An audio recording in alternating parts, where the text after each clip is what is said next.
먼저 관객분들이 박열을 안 보시고 같은 극장에서 지금 프란츠를 많이 보러 오신 거에 대해서 좀 어떤 감상을 소회를 좀 말씀을 드릴게요. 이미 보셨기 때문에 프란츠를 보셨을 거라고 기대를 하는.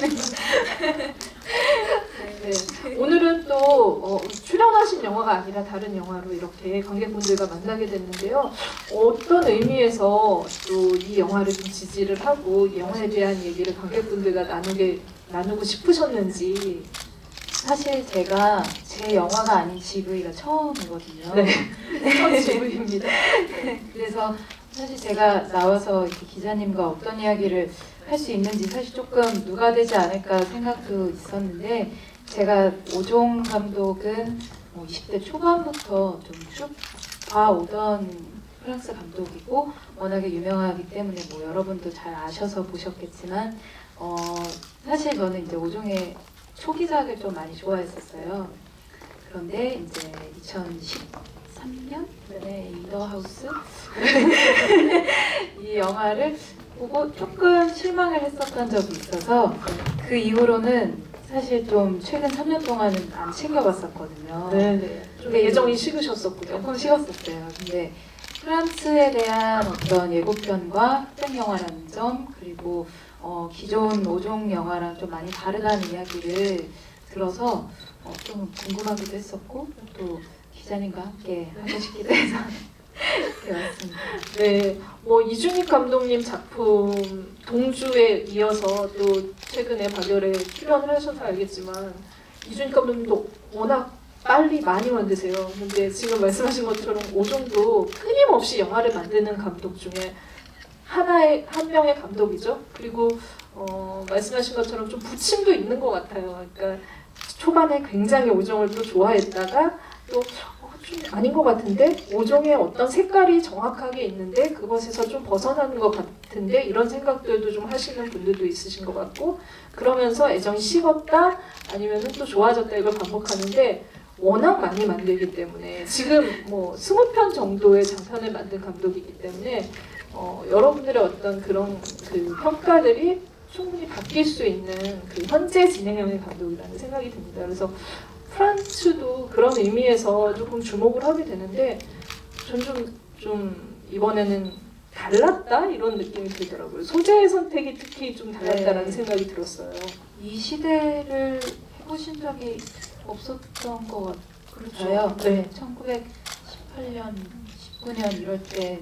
그래서 제가 안 그래도 좀 찾아봤었는데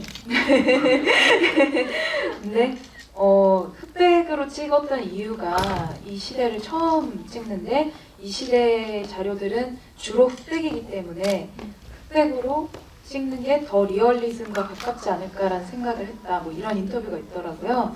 근데 그 이야기를 들으니까 또 이준익 감독님 생각이 나는 게, 저희 동주가 흑백으로 찍었던 이유가 이준익 감독님께서 말씀하시길 우리가 기억하는 윤동주의 얼굴은 흑백이기 때문에 그대로 흑백으로 찍고 싶었다. 물론 제작비도 있지만 그래서 그런 이야기도 있었고, 그래서 좀 저도 정말 오종 작품이 아닌 것 같다는 생각 많이 했던 것 같아요. 보면서. 그 흑백으로 프랑스 오종의 영화를 찍는다는 건 어떤 부분을 좀 포기한다라는 생각도 저는 들었거든요. 워낙 강렬한 색감이랑 그 테크닉 구사를 하기 때문에 이 색을 다 죽이면서 이 영화를 찍는다라는 게 이 사람한테 어떤 결단일까, 아니면은 어떤 식으로 이 영화의 소재나 주제와 맞물려 들어가는 걸까, 그게 굉장히 중요했어요. 그래서 처음에 이제 흑백으로 찍었던 얘기를 프로덕션상에서 듣고서 이번에 무슨 영화를 하려고 하는 거지 이런 생각이 들더라고요. 근데 지금 말씀하신 것처럼 사실 제작비 이야기도 했어요. 이 영화가 시대극이고 그리고 전쟁이라는 서사를 다루고 있는데 굉장히 많은 제작비를 쓰려고 하고 그 시대를 재현하려고 하면은 너무 한도 끝도 없는 거예요. 그런데 흑백으로 하게 되면 좀 많이 묻히는 감도 없잖아 있죠. 그래서 그 장점을 얘기를 하긴 하더라고요. 그래서 흑백을 했고, 말씀하신 것처럼 이제 그 당시의 사진을 봤는데 정말 이 사진상에서 보여지는 것들을 스크린으로 그대로 옮기면 좋겠다라는 생각을 해서 흑백으로 촬영을 했다라고 해요. 그런데 되게 특이하게 흑백으로만 쭉 가지 않고 왔다 갔다 하잖아요. 여기에 진짜 매력이 있는 것 같아요. 네, 그래서 저는 역시 오종이 색에 대한 어떤 이런 집착을 버리지 못하셨구나 이런 생각. 약간 그 오종의 영화들의 어떤 그 정말 그 컬러풀하고 그 컬러가 되게 약간 프랑스적인 약간 그런 느낌도 네. 있었는데 그래서 이렇게 보다가 그 회상씬에서 계속 컬러로 이렇게 그것도 되게 마치 물감 떨어지는 것처럼 번지죠. 번지듯이 하는데 좀 좋긴 좋더라고요. 네. 그 아니 진짜 찍으면서 좀 아까워했던 것 같아요. 이렇게 예쁜 색감들을 다 보여주지 못하는데 어떤 방식으로든 이 컬러들을 좀 보여줘야겠다는 생각이 들었다라는 생각이 들고요. 특히 그 왜 둘이 아드리앙이랑 또 그 저기 안나가 같이 걸어갈 때 그 바닷가로 해서 처음 수영하던 장면 있잖아요. 그 장면이 그렇게 아까웠대요.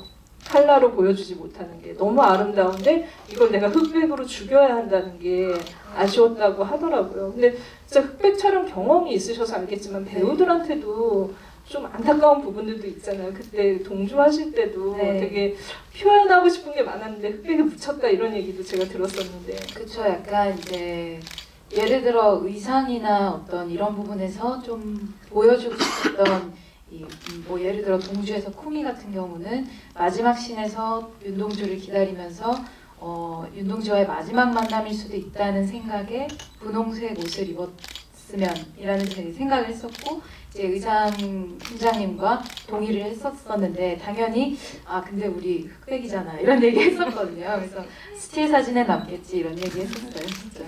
근데 사실 배우로서 이제 연기하는 데 있어서 그 컬러 혹은 흑백이 큰 차이를 주지는 않는 게 맞는 것 같거든요. 어떤 그냥 조명의 차이 말고는. 근데 일단은 저희는 모니터 자체도 흑백으로 보셨기 때문에 근데 이번에 오종 감독은 이거를 흑백으로 모니터를 했는지 어땠는지 모르겠네요. 모니터 자체는 그러니까 찍기는 디지털로 컬러로 찍어서 흑백으로 변환을 한 작품이고 어차피 또 흑백으로 찍을 수가 없는 상황이니까 지금 그래서 아마 이제 나중에 진짜 이 영화가 약간 감독판으로 컬러의 그런 것들이 서플먼트에 나오지는 않을까 이런 기대도 해보게 되는데 색감을 죽였다라고 하지만 사실은 굉장히 풍성해진 느낌이 있었고 또 보통의 이제 그 기본적으로 흑백으로 찍는다라고 했을 때 컬러는 흑백을 혼용한다라고 했을 때 우리가 생각하기에는 지금과 좀 반대가 되지 않았을까라는 생각을 했어요. 예를 들면 과거를 회상할 때는 오히려 잿빛, 흑백 이렇고 지금 현재는 컬러로 대변되는 어떤 현재의 어떤 색감들을 줄 것 같은데 완전히 뒤집었죠 그거를. 그게 네. 좀 네. 근데 이게 또 해상신에서 컬러로 바뀌니까 더 약간 애틋하고 더 약간 좀 정말 행복했었을 것 같다. 그 회상의 그 씬을 만약에 또 그것마저 흑백으로 그냥 가서 다 흑백 영화였으면 네. 또 매력이 훨씬 덜했을 것 같다는 생각도 들긴 들었었어요. 네. 아마 지금 말씀하신 것처럼 흑백과 컬러의 이 혼용 자체가 오종의 영화를 조금 새롭게 보이는 그런 느낌이라는 생각도 들고요. 좀 그런 생각도 있어요. 그러니까 이 세계대전을 소재로 했다라는 점에서도 조금 그 색감의 선택과 마찬가지로 오종한테는 조금 다른 지점이라는 생각이 들었는데 왜 이렇게 시대극에 또 이번에는 집착을 했을까라는 생각이 들더라고요. 네. 근데 또 이제 보시면서 느끼셨을 수도 있는데 저희 같은 경우는 이제 일본과 한국의 관계처럼 독일과 프랑스의 관계도 그렇겠다라는 생각이 보면서 많이 느껴졌었고 또 뭐 대사 중에 이제 우리 모두 아들을 잃었잖소 뭐 이런 아버지의 이야기가 되게 사실 그거는 좀 세계적으로 와닿는 말이 아닐까 그렇죠. 그런 생각이 들어요. 서로의 아들을 죽이고 있는 그런 행위란 데서 전쟁에 대한 어떤 그런 전쟁으로 인한 비극에 대한 메시지를 주고 있는데 그래서 그 술집이 호텔에 있던 바랑 그리고 이제 그 안나가 프랑스로 갔을 때 있던 술집에서 그 군가를 부를 때 그게 데칼코마니처럼 느껴지더라고요. 결국에 프랑스든 독일이든 그 사람들한테는 똑같은 비극이고 똑같은 상실의 아픔을 가지고 있다는 생각이 들었고 이 오종은 뭐 워낙 영화를 어릴 때부터 많이 보고 자란 시네필이자 그걸 또 자신이 승화시켜서 영화를 만드는 감독인데 저는 좀 약간 옛날 이제 그 오종이 좋아하는 영화 이런 걸 찾아보다가 깜짝 놀랐던 게 제일 자기가 충격을 받았던 게 독일 영년이라는 작품이에요. 그 독일의 어떤 한 소년이 전쟁으로 인해서 피폐해지고 결국엔 죽음을 맞이하게 되는 내용인데 본인은 오히려 그런 작품에 자기가 어릴 때부터 충격을 받았고 영화가 그냥 단순히 엔터테인먼트적인 어떤 것들을 가지고 가고 관객들한테 즐거움을 주는 것보다도 현실과의 접점을 통해서 그런 부분들을 좀 재고해보는 그런 역할도 할 수 있다라는 생각을 했었고 그래서 저는 이 영화를 좀 그냥 단순히 지금이 아니라 계속 좀 만들고 싶어 했다라는 생각도 미루어 짐작해 보게 됐던 것 같아요. 근데 왠지 이제 프랑스를 찍었으니까 조금 더 다루지도 않을까라는 생각도 들더라고요. 이 시대, 뭐 세계대전에 관한 혹은 사실 이게 이제 프랑스 감독이 찍은 독일 주인공의 그렇죠. 영화잖아요. 네, 굉장히 특이하죠. 네. 사실은 만약에 이준익 감독으로 따지자면은 한국 감독이 일본인의 시각을 관점을 대변을 해서 찍은 영화가 될 수도 있는 그런 건 거죠. 박열에서 이미 반은 하셨지만 박열의 그 대사가 거의 한 저희 60%가 70%가 일본어다 보니까 그런 말씀하셨었거든요. 이 영화를 일본에서 상영한다고 보자. 그러면 일본 관객들은 이 영화를 한국 영화로 볼까, 일본 영화로 볼까? 한국 영화를 안 볼 수도 있다. 물론 박열이라는 인물이 있지만 가네 코미코라는 일본 여성의 관점도 있기 때문에 그렇게 관점을 달리 보면 이거는 한국 영화도 될 수 있지만 일본 사람들에게는 일본 사람들에 관한 영화일 수도 있다. 그래서 사실 프랑스 같은 경우도 저는 독일 관객들이 어떤 반응일지 좀 궁금하더라고요. 네, 그래서 안 그래도 그 감독님이 영화제 같은 데서 이렇게 그 관객과의 대화를 하면 이 질문이 꼭 나와요. 독일 관객들이 어떻게 반응하실까요? 이 질문을 하더라고요. 진짜로 관객들이. 그럴 때 굉장히 반응이 좋았다. 그리고 특히나 프랑스 사람이 독일의 어떤 관점에 대해서 이야기해주고 어떤 시각을 조명을 해준다는 거에 대해서 환영하는 분위기였다. 그래서 흥행적으로도 괜찮았다라는 얘기를 들어서 근데 좀 흥미롭다는 생각을 했어요. 그리고 그 생각을 하잖아요. 진짜 언어 문제가 분명히 있었을 텐데 안나가 이렇게 그 프랑스 시를 읽을 때 거의 그냥 프랑스어로 할 때 너무 자연스럽고 너무 잘하잖아요. 네, 그것도 궁금하더라고요. 그 배우는 프랑스어를 어느 정도 그냥 제가 듣기에는 되게 잘하는 것 같은데 그리고 이것도 인터뷰에서 봤는데 알고 보니 오종 감독이 독일어를 굉장히 잘한다고 하더라고요. 제2외국어 같아요. 그래서 그러면 일단 오종 감독은 독일어는 다 알아듣는데 이제 그 여배우가 너무 매력적이고 연기도 너무 훌륭했지만 그 불어의 구사 능력이 되게 정말 듣기 좋더라고요. 진짜 많은 분들이 사실 박열에서 최희서라는 배우가 일본어를 하는 그리고 특히나 그 어눌한 한국어의 그녀도 어눌하게 프랑스어를 했을지 복잡한 그 메커니즘을 어떻게 배우들은 연기를 할까라는 생각을 늘 궁금해하는 것 같아요. 특히 이번에 박열에서 그런 생각이 많이 들었고 지금 이제 말씀하신 것처럼 이 배우 같은 경우도 플라비오라는 배우인데 독일로 직접 가서 거기서 오디션을 보고 발탁을 했대요. 20살이에요. 믿어지지 않죠. 나이가 그 연기를 할 당시에 나이가 20살이었는데 이제 그때 이제 좀 그러니까 불어를 잘하는 배우를 또 캐스팅을 했겠죠. 그러니까 독일 사람인데 불어를 잘하는 그런 사람이라는. 근데 쉽지는 않았을 것 같고 연기를 할 때 그 디렉팅도 굉장히 까다로웠을 것 같고 현장의 공기도 굉장히 달랐을 것 같다는 생각이 들어서 사실 많이 좀 약간 최희서 배우랑 연결해서 생각을 해보게 됐더라고요. 과연 이런 것들이 현실적으로 가능할지 그리고 가장 좀 약간 까다로운 지점이라고 할까? 이렇게 연기를 할 때 어떤 부분이 언어적으로 어려운 지점인지 좀 같이 연결해서 생각해봐도 좋을 것 같다는 생각. 네, 일단 이제 저는 1월을 저한테는 제2외국어고 제가 어렸을 때 살았던 그런 경험이 있기 때문에 또 잘할 수 있는 게 있지만 어쨌든 간에 모국어가 아닌 언어로 연기를 하는 거는 제가 예전에 그런 이야기를 했어요. 되게 코가 막힌 느낌. 그러니까 약간 냄새를 맡고 싶은데 코가 막힌 느낌에서 음식을 먹는 약간 근데 그거를 그 전영환 기자님께서 그대로 기사 제목으로 쓰셔서 일본어 연기는 코가 막힌 느낌이었다 이렇게 기사 제목이 있는데 근데 진짜 그렇게 묘사할 수가 있었던 것 같아요. 뭔가 속이 뻥 뚫리지 않는 게 있긴 있었거든요.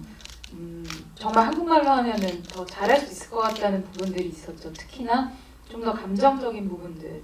예를 들어 그 갑자기 박열 얘기가 되는데 여기 안 보신 분들 그 박열의 이제 최종 공판에서 이제 후미코가 마지막 고백을 할 때 이럴 때 같은 경우는 진짜 한국말로 하고 싶더라고요. 그런 어떤 사랑 고백?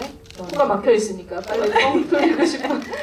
근데 진짜 그렇게 연기를 해봤던 경험이 있기 때문에 사실은 이제 프란츠 보시면서 플라비오의 연기의 어떤 지점들이 정말 훌륭하다라고 생각하시는 부분이 있을 것 같아요. 개인적으로 이건 정말 복잡하고 어떻게 보면 어려웠을 것 같은데 이게 기술적으로 가능했을까라는 장면을 굳이 꼽아주신다면 아니 근데 그 언어를 떠나서 너무 연기가 훌륭해서 저는 사실 진짜 20살 제가 이제 저는 스크리너로 봤어요. 그 오늘 여기서 같이 보고 난 다음에 보자마자 이야기하면 제가 좀 부족할까봐 네, 스크리너로 봤는데 보다가 스톱을 하고 검색을 했어요. 도대체 몇 살이지? 너무 노련하고 그 어떤 주어진 환경 자체가 사실 약혼자를 이미 잃은 상태에서 영화가 시작되고 큰 슬픔을 간직한 채 뭔가 새로운 희망을 만난 것 같은데 절망의 나락으로 정말 사랑한 사람을 죽인 사람이라는 걸 알게 되고 그 사람을 쫓아갔는데 이 사람과 어떤 새로운 감정, 새로운 시작을 할 수 있을까라는 시점에서 또다시 나락으로 이거는 사실 감정적으로 여배우가 하기에 너무나 어떻게 보면은 너무나 욕심이 나는 역할이기도 하고 또 굉장히 도전적인 역할이 아닌가라는 면에서 근데 그것을 굉장히 그 섬세하게 표현을 하더라고요. 그 정말 특히 그 고해성사할 때그 소름 돋는 복잡한 그 감정. 네. 좋긴 좋은데 먼저 떠나보낸 그 또 자기 약혼자도 있고 그런 죄책감도 있고 또 여러 가지 또 그 부모님한테 미안한 마음도 있고 그러나 사랑하는 마음도 있고 그냥 사랑을 사랑으로 할 수 없는 네. 시대의 사람인 거잖아요. 네, 그런 상황에서 처음으로 누군가한테 본심을 조금 내비치는 게 이제 철창망 너머의 신부님인데 그 장면은 정말 명장면이고 같은 배우로서 너무나 훌륭하고 너무나 정말 만나면 정말 안아주고 싶은 너무너무 훌륭하더라고요. 그때는 영어로 얘기하실 건가요? 아니야, 독일어를 조금 배워야 되지 않을까요? 저는 진짜 그 아드리엔이 그 사실은 약혼녀가 있다라는 거를 알았을 때 그 순간에 이러지도 저러지도 못하는 그 장면을 보면서 이 배우의 표정 연기가 정말 노련하다라는 생각을 했는데 지금 말씀하신 것처럼 너무 어려서 깜짝 놀랐다는 생각이 나요. 네, 정말 만나보고 싶더라고요. 정말 어떻게 했니? 약간 이렇게 물어보고 싶은. 오종 감독은 사실 이 여배우 발탁에 진짜 귀재라는 생각이 들 정도로 매 작품 우리한테 새로운 배우를 선정해서 그 배우의 어떤 도발적인 모습을 많이 보여준다는 생각을 했거든요.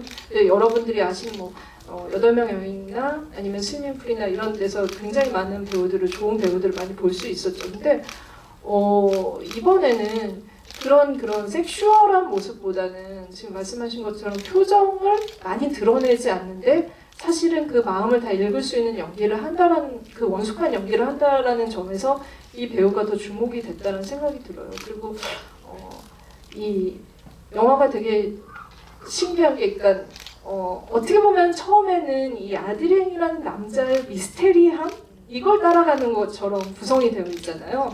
이 사람이 과연 어떤 존재일까? 예전에 이제 그 서머스빌 같은 영화도 있었는데 완전히 속이려고 이 마을에 들어와서 이 부모를 뭔가 이용하려고 하지 않나 막 이런 여러 가지 의혹들을 증폭을 시키는데 한 영화 절반 정도 됐을 때 그 남자의 그 비밀이 그냥 밝혀져 버리더라고요. 그래서 나는 영화 보면서 그 다음에 도대체 무슨 얘기를 하려고 벌써부터 이 얘기를 다 이렇게 뭐 16부작 드라마 있으면은 8부에서 이미 주인공들이 서로 사랑하는 관계로 딱 됐을 때 그 다음에 되게 달달한 연애 장면만 넣잖아요. 그런 민망함을 보게 될까라는 생각을 했는데 그 다음부터 안나의 심리로 들어가더라고요. 그게 굉장히 독특하다는 생각을 했어요. 그래서 이건 좀 이 작품의 그 탄생 배경이랑 제작 배경이랑 좀 맞물려 있다는 생각이 들었어요. 원래는 이 작품이 1932년 작품이 있어요.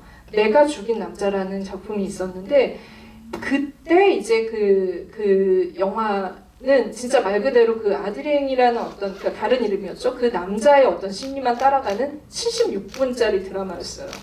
그런데 이제 그 오종 감독은 그 원작을 본 게 아니라 원래 그거보다 더 원작인 연극을 보고 이 영화를 만들겠다는 생각을 한 거죠.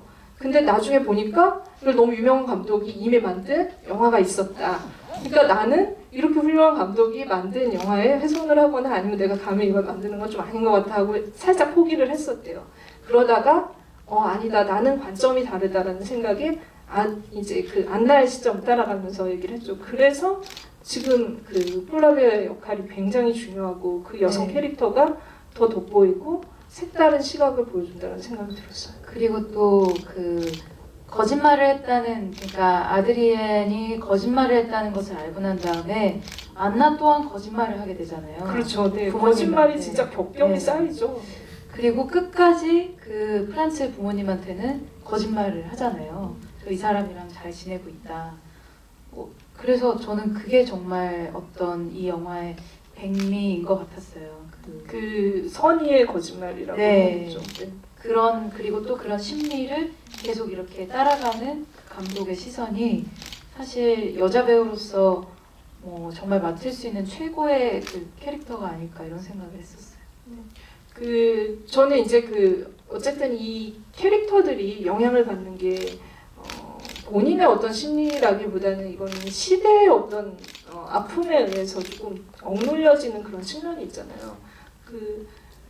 워낙 또 이제 동주나 박열을 하셨기 때문에 그 캐릭터 안나라는 캐릭터의 어떤 심리, 그 사랑에 대한 심리에 대해서도 좀 많이 좀 뭐랄까 그러니까 반응을 하셨을 것 같다라는 생각, 그 지점에 대해서도 많이 좀 생각을 하셨을 것 같다라는 생각이 들어요. 네, 사실 이제 동주 같은 경우 조금 비슷한 지점이었던 것 같아요. 그 적의 나라에 이제 그 사랑하는 사람인데 적의 나라고 근데 하나 더 필터가 이제 프레임이 있는 게 안나 같은 경우는 사랑했던 사람을 죽인 남자이니까 이제 안나의 캐릭터가 훨씬 더 정말 그 복합적인 어떤 그런 감정이었겠지만 기본적으로 지금 전쟁이 끝나자마자이고 또 동주 같은 경우는 끝나지도 않은 상태에서 적의 그 한국의 조선의 청년과 사랑에 빠지는 거에 대한 어떤 그 누구한테도 밝힐 수 없는 그 심리 이런 것들을 동주에서 그걸 표현할 수 있는 장면이 많진 않았지만 사실 배우로서 제가 그것을 안에 담아가고자 했던 노력은 있었거든요. 그런 점에서 더 사실 저는 그 안나의 캐릭터에 더 뭐랄까 개인적으로 집중할 수 있었던 것 같아요. 그 두 분이 진짜 만났으면 좋겠다는 생각이 얘기를 하면서 점점 많이 드는데 저는 이제 안나가 죽음을 대하는 태도가 이렇게 쭉 영화의 마지막 장면까지 왔을 때 그 태도가 변하는 게 굉장히 흥미로웠거든요. 그리고 그 죽음이 그냥 계속 따라다닌다라는 생각을 많이 했어요. 그 만의 그림, 그 자살하고 있는 어떤 남자의 젊은 사람의 모습이 특히나 아드리앙의 집에 갔을 때 왜 그 방에 그 그림이 게스트 방에 예를 들면은 좋은 그림도 있었을 텐데 끔찍한 그림이 근데 그거 진짜 어떻게 생각하세요? 저 살짝 그 부분은 조금 과하다는 생각이 들긴 들었거든요. 그 방에 그 네. 그림이 걸려져 있는 거? 네. 어떻게 생각하세요? 저도 계속 어떻게 보면 저는 이제 그 그림을 이 영화의 제목이기도 한 프란츠랑 좀 동일하게 생각을 했어요. 그러니까 아드리앙이라는 새로운 남자도 있고 자기의 어떤 그 앞으로 살아가야 할 인생도 있고 그리고 어떻게 보면 지금 이제 그 약혼자의 집에 살고 있다라는 설정 자체가 이미 모든 가족들을 다 잃은 상태이겠죠. 전쟁으로 인해서. 그래서 이 사람은 굉장히 외로운 상태고, 그리고 그 외로움을 어떻게 보면 무도에 가서 막 이렇게 예쁜 옷을 입고 이렇게 할 수도 없는 그런 상태에 있었고, 프란츠는 시체가 발견되지 않은 상태인 거예요.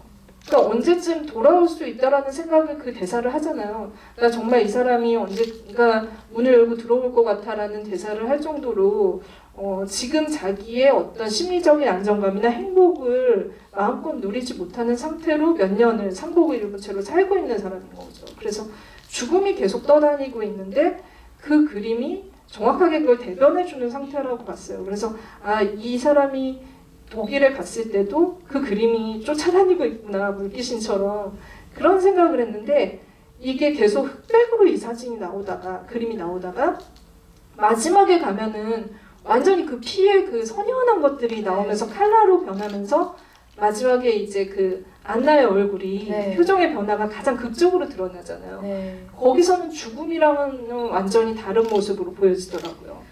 그러면서도 이제 그 편지 내용이었나? 그 마지막 그 대사 중에 이제 그 죽음을 극복하겠다. 이제 계속 삶의 의지를 되찾았다는 그런 이야기를 하는데 거기서 약간 영화가 이 여자가 이제 변할 것이다를 보여주자마자 끝나는 느낌인데 그게 너무 좋더라고요.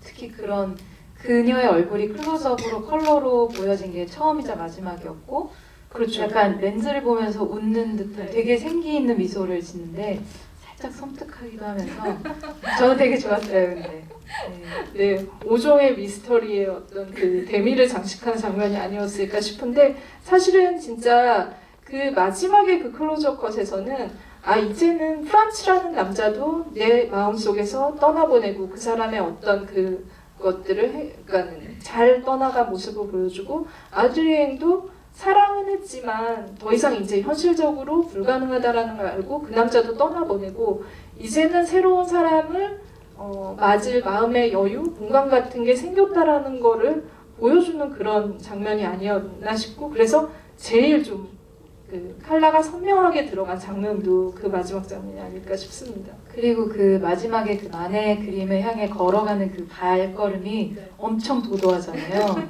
그것도 너무 좋았어요. 이렇게 또각또각또각해서 직선으로 만의 그림으로 딱 가는 그 동선이 되게 결단 있는 그런 네. 모습.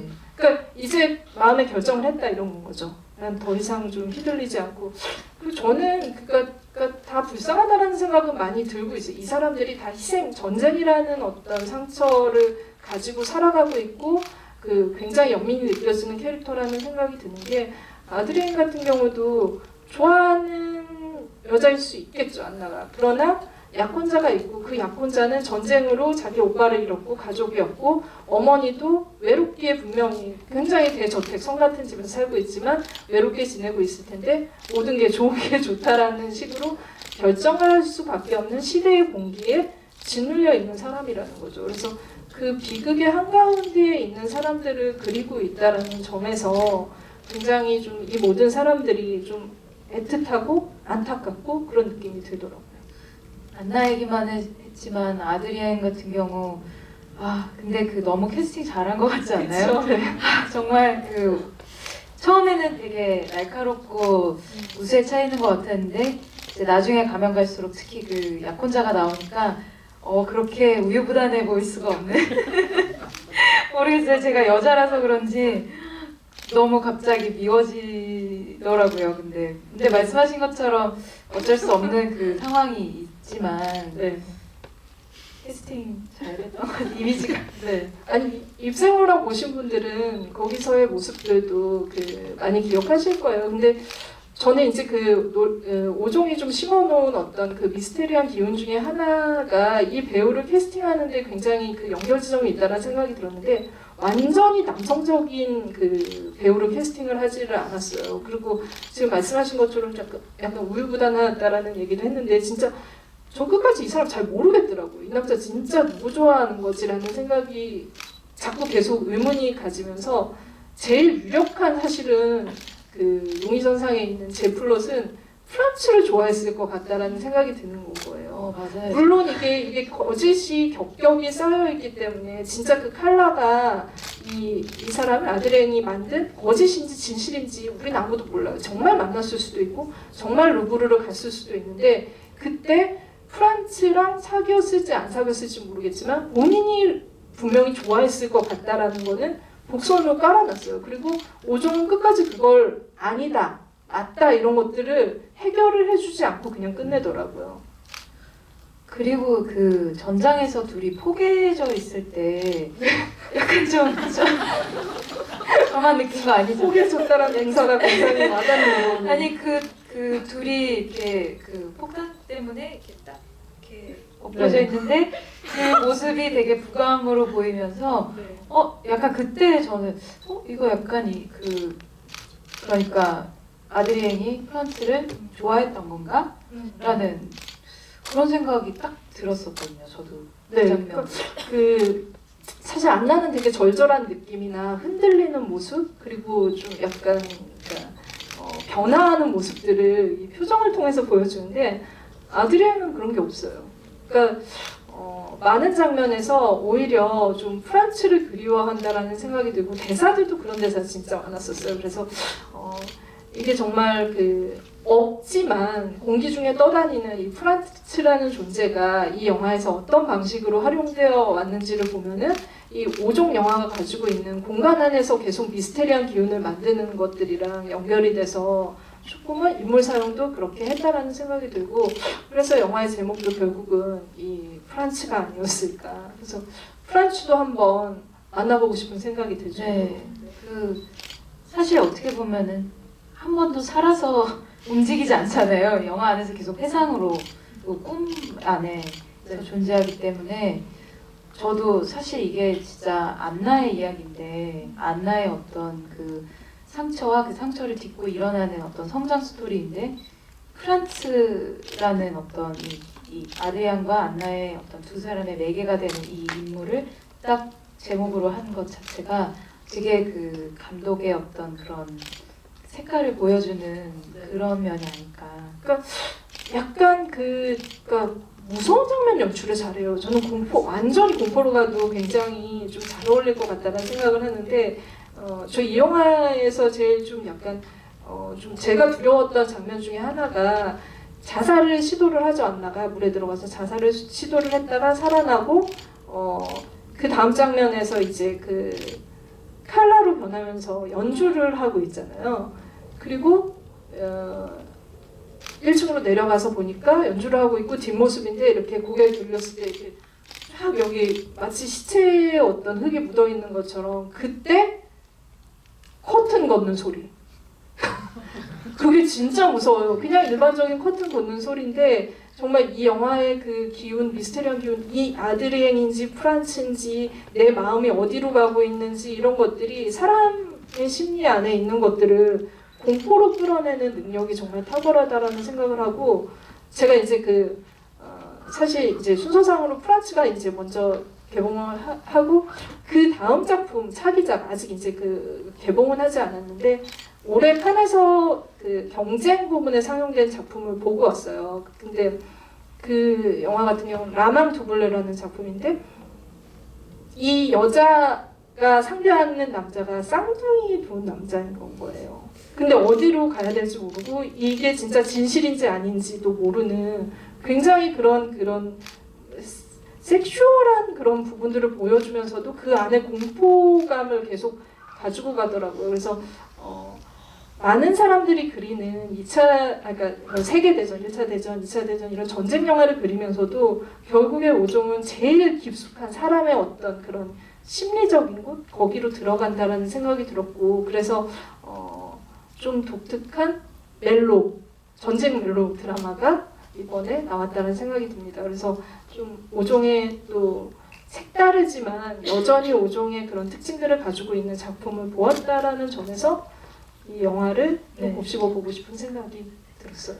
네, 저도 그 장면 여기 이렇게 피로 이는 그 장면 보면서 그때만큼은 약간 이 감독이 누구였더라 이게 생각이 나는 맞아, 약간 이런 그만의 색깔이 어떻게 어디 가지 않는 그런 느낌이 들긴 들었었거든요. 어떻게 보면 정말 장르의 어떤 배리어 없이 전쟁 영화이기도 하고 멜로이기도 하고 약간의 미스테리도 있고 이런 면에서 또 그렇게 보면 또 정말 수작인 것 같다는 생각이 드네요. 네, 점점 빠져들어요. 근데 진짜 그 첫 장면이 안나가 걸어가는 장면이잖아요. 계속 이 영화는 걷고 있거든요. 그 골목을. 계속 그 독일의 어떤 깨끗한 거리를 계속 걷고 있는데 그 걸어가는 걸음 하나에도 그 기운을 이게 뭔가 일이 계속 임박해서 벌어질 것 같다라는 것들을 따라가게 만들고 그걸 극적 구성으로 만들어내는 확실히 좀 약간 탁월한 지점이 있다는 생각이 들었고 여러분들이 많이 좋아하시는 자비에르 돌란 얘기를 저희가 들어오면서 잠깐 했었는데 10년 전에는 진짜 자비에르 돌란 못지않은 총알? 그러니까 영화계의 어떤 감독의 총알이라는 생각이 들었고 이제는 조금 나이가 들면서 풍채도 좋아졌어요. 그 전에 꽃미남 감독으로 굉장히 알려져 있었거든요. 그리고 그래서 많은 이제 그 사람들이 오종한테 묻는 건 왜 출연 안 하냐. 영화에 출연해서 배우로 직접 연기해도 굉장히 좋을 텐데라는 얘기를 많이 했는데 최근에 아마 그 제의 없을 거예요. 그러니까 머리도 조금 빠지고 굉장히 살도 찌고 그랬는데 어쨌든 좀 이렇게 자기의 그런 그 재기발랄한 것들을 원숙하게 이끌어가는 모습들이 좀 보기 좋았었던 것 같습니다. 그래서 이번 작품이 그런 클래식한 매력을 많이 가지고 간 그런 작품이라는 생각이 들었고요. 그래서 저희가 이렇게 또 막 이 장면 저 장면 얘기를 해봤는데 여러분들도 오늘 영화 보시면서 궁금하셨던 점들이 있을 것 같아요. 오종 감독은 없지만 최희서 배우가 지금 여기 있어서 많은 부분들을 또 좀 궁금한 점이나 의견 나누고 싶은 부분들을 얘기해 주실 수 있을 것 같아서 마이크를 좀 드릴게요. 그래서 질문 있으신 분은 손 들어주세요.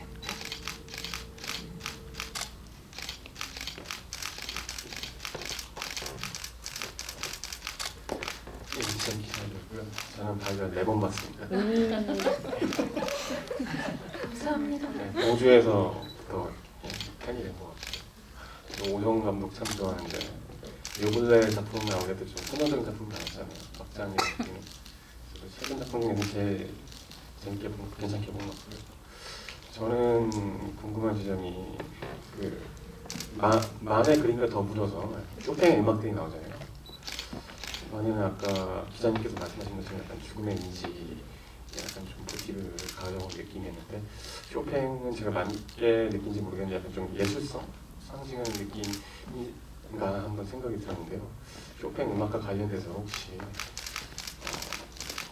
오종의 의미나 기자님이 알고 계신 이야기 좀 듣고 싶고요. 또 더불어서 약간 좀 최서 배우님들 배우라는 예술가신데 농수나 박열에서 이제 다른 파트의 다른 분야의 예술가를 연기하시잖아요. 음악적인 다른 파트의 예술가의 면모를 연기하시는 거는 또 어떤 건가, 또 어떻게 다를까, 또 어떤 감흥이 있으셨을까 좀 궁금해졌습니다. 쇼팽까지 가면 제가 쇼팽의 음악에 관한 이야기는 음악이 너무 좋았다는 이야기 말고는 저는 해드릴 수 있는 이야기가 없는 것 같고 그러니까 지금 여기서 지금 말씀하신 음악이 야상곡 20번이잖아요. 굉장히 애잔한 선율인 거죠. 근데 저는 이렇게 흑백으로 쭉 영화가 진행되다가 같이 연주를 할 때 안나가 피아노를 연주하고 또 아드레인이 바이올린을 연주를 할 때 칼라로 극적으로 전환이 되면서 오히려 조금은 더 밝은 선율의 음악이 나올 줄 알았는데 굉장히 우수에 젖은 채로 그 곡을 선정을 했더라고요. 그리고 마찬가지로 그 이후에 이 둘이 나올 때 그 음악이 계속 지속적으로 반복되면서 사용이 돼요. 그래서 이 둘의 운명을 조금은 암시해주는 아니면은 이렇게 짓눌린 공기를 대변해주는 그런 음악으로 선곡을 한 게 아닐까라는 생각을 했던 것 같습니다. 저는. 네. 그 예술가로서 사는 것에 대한 말씀을 하시고 예술가를 연기하는 거에 대해서 이야기를 하셨나요? 한 번만 더 질문을. 다른 분야의 예술가를 연기하신다는 게 일반적인 그 캐릭터들과 어떻게 다를까 네. 궁금했습니다. 예를 들어 아드리앵이 그 바이올린을 연주한 것처럼 말씀하신 건가요? 그러니까 그 얘기신 거죠. 그러니까는 배우도 아티스트인데 예를 들면 그 가결을 4번 모신 분으로서 가결에서 또 이제 그 어떤 그러니까 그 글을 쓰는 그런 아티스트로서의 그런 연기를 한 것에 그 차이점과 아니면은 또 같이 공감할 수 있는 지점과 여러 가지들. 네. 감사합니다. 사실 이제 그 가게알 같은 경우 후미코가 글을 쓰는 것은 사실 그 감옥에서 할 수 있는 어떤 최선의 그리고 최고의 그녀의 어떤 창작 활동이었고 사실 그녀의 이름이 문자인 것처럼 그 글과 굉장히 가까운 삶을 살았고 책 읽는 걸 좋아하는 그리고 글 쓰는 걸 좋아하는 여성이었기 때문에 사실 저는 이것을 어떤 그녀의 그 일 혹은 예술가적인 활동이라기보다는 그녀의 삶의 일부로서 생각을 했던 것 같아요. 그래서 갑자기 박열 얘기가 나오지만 그 박열의 후미코에게 글이란 사실 어떤 숨이었던 것 같거든요. 그리고 저 또한 저에게 연기가 어떤 진짜 숨통 트이는, 그러니까 살고 싶어서 하는 일, 그러니까 이게 뭐 먹고 살고 싶어서 하는 일이 아니라 정말 살아있고 싶어서 하는 일이 연기인 것처럼 후미코에게는 약간 글쓰기가 그런 것 같았고, 제가 만약에 다른 작품에서 어떤 다른 예술적인 뭐 그림을 그려야 된다든지 혹은 뭐 박정민 씨는 요즘 피아노를 많이 치고 계시는데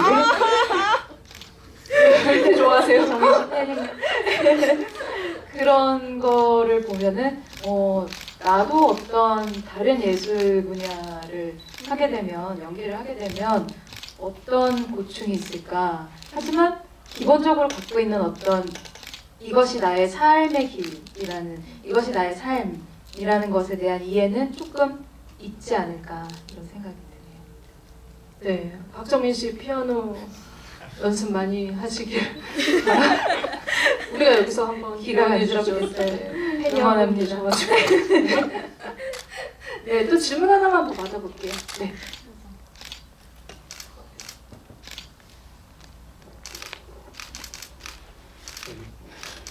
회상하면서 계속 컬러로 이렇게 화면이 전환되는 이런 장면들 보면서 되게 영화 감명 깊게 봤는데요. 저는 그 안나가 울면서 갑자기 화면이 검게 서서히 어두워지는 그런 장면 되게 인상 깊게 봤는데 혹시 그 장면이 어떤 식으로 촬영이 된 건지 궁금해요. 테크닉적으로 어떻게 된 거 말씀하시는 거예요? 네.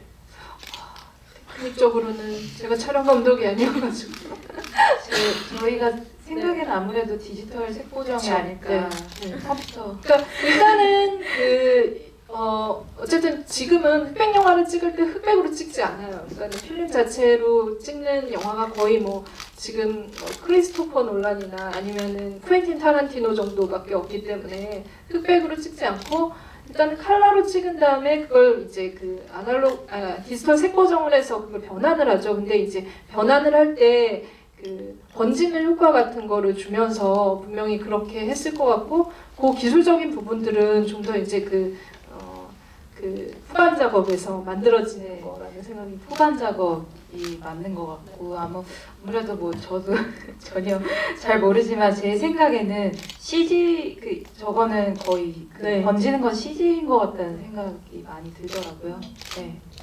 그래서 아마 이제 그냥 전환을 할 때 그냥 흑백 컬러 이렇게 나누지 않고 지금 관객분 말씀하신 것처럼 좀 이렇게 번지는 효과를 준 게 이 캐릭터들이 그 과거와 지금 현재를 벗어나지 못하고, 과거에서 벗어나지 못하고 이런 것들을 좀 극적으로 보여주기 위해서 그런 장치를 많이 쓴 거라는 생각이 들었어요. 네.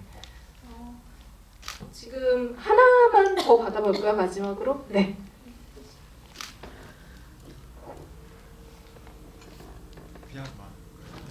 금방 드릴게요, 마이크. 네.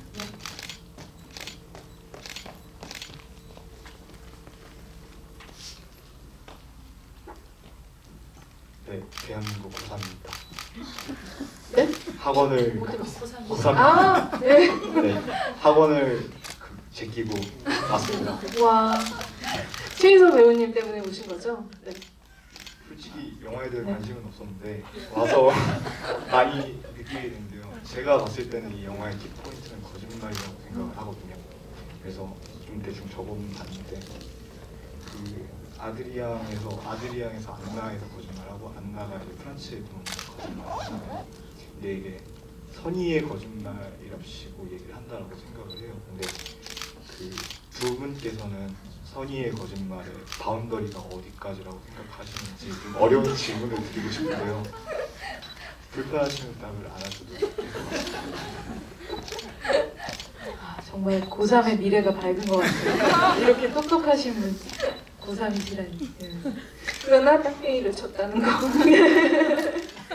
거짓말 치고 나오신 건가요? 그러면은 지금? 일찍 가서 네. 할 거 대충 네. 좀 하다가 내일 아, 일단 저는 그 신부 배우가 하셨던 말이 약간 그런 뉘앙스였던 것 같아요. 그러니까 네가 그 거짓말을, 그러니까 네가 그 진실을 밝히면 뭐가 달라지니? 그러니까 네가 진실을 밝혔을 때 지금 현실보다 선의의 거짓말한 현실과 진실을 밝혔을 때 현실, 이 두 개를 비교했을 때 무엇이 더 고통스럽냐 했을 때 진실을 밝혔을 때 더 고통스러운 상황이라면 선의의 거짓말을 할 수밖에 없는.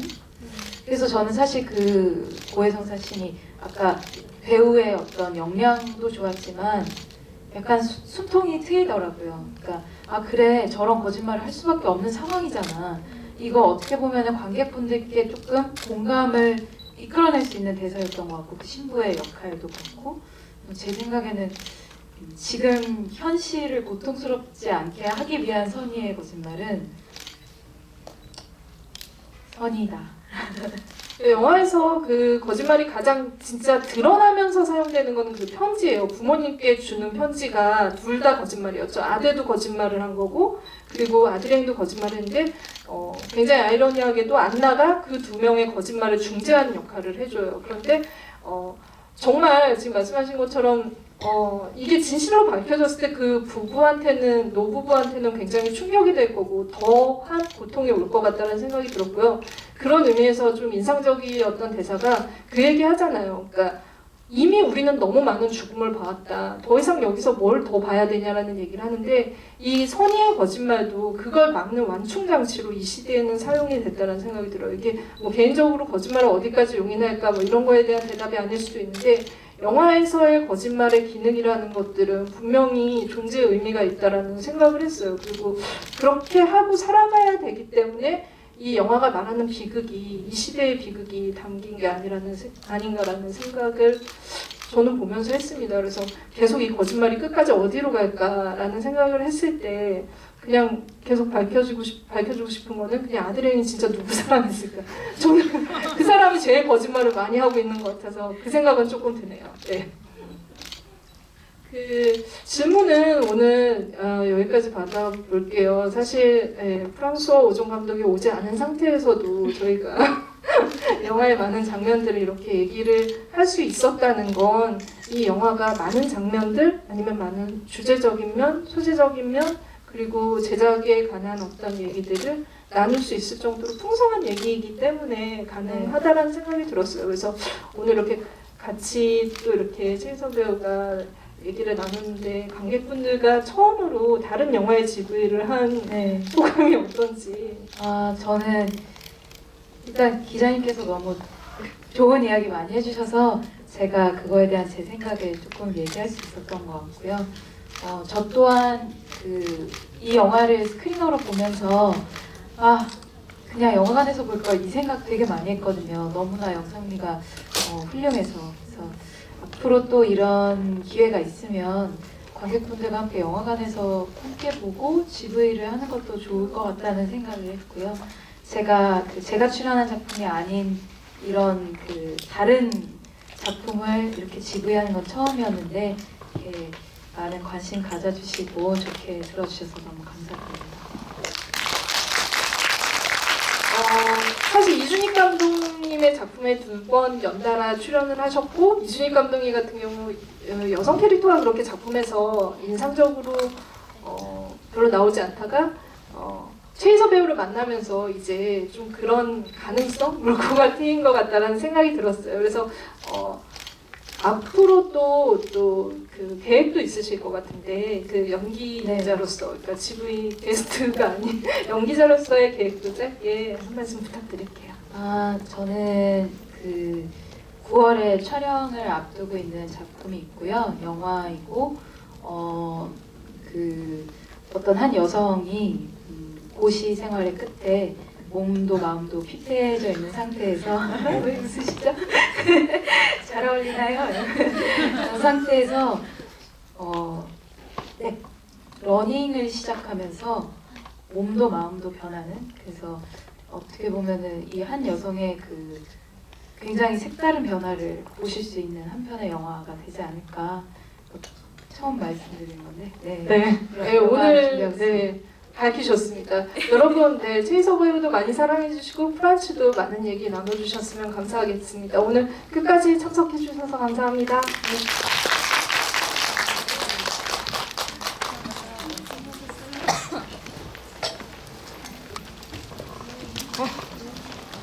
이렇게 사인해가 시작되는데